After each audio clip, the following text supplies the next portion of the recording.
Hey guys, welcome to study blog. इस video में हम जानेंगे कि आखिर पृथ्वीराज चौहान और जयचंद के बीच दुश्मनी क्यों थी। आखिर जयचंद ने तराइन के दूसरे युद्ध में मोहम्मद गौरी का साथ क्यों दिया था, और साथ ही साथ जानेंगे संयोगिता और पृथ्वीराज चौहान की प्रेम कहानी। मध्यकालीन भारतीय इतिहास में तीन ऐसे मुस्लिम आक्रमणकारी जिन्होंने भारत में मुस्लिम हुकूमत की नींव को मजबूत करने का काम किया। इन तीनों में से पहला था मोहम्मद बिन कासिम, दूसरा महमूद गजनवी और तीसरा था मोहम्मद गौरी।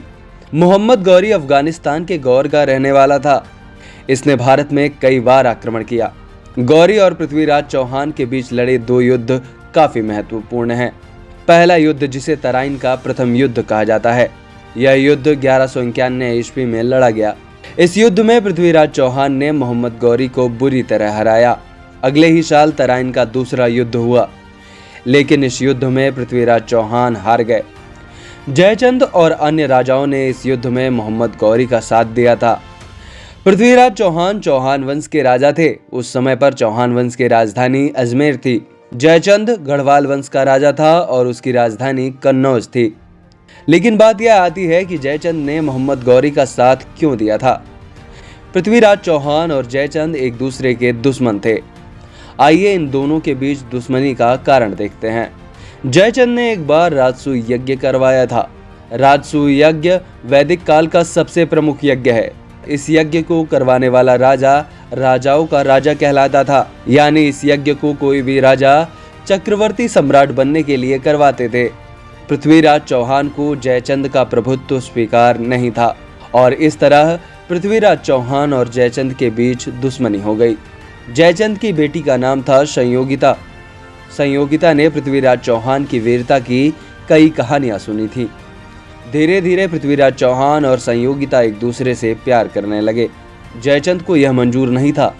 उसने अपनी बेटी का स्वयंवर कराने की सोची।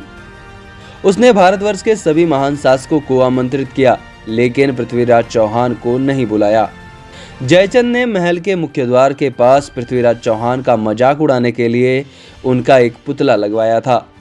संयोगिता ने स्वयंवर के दौरान किसी भी राजा को नहीं चुना और उन्होंने वरमाला पृथ्वीराज चौहान के पुतले को पहना दिया और फिर पृथ्वीराज चौहान संयोगिता को वहां से भगा कर ले गए।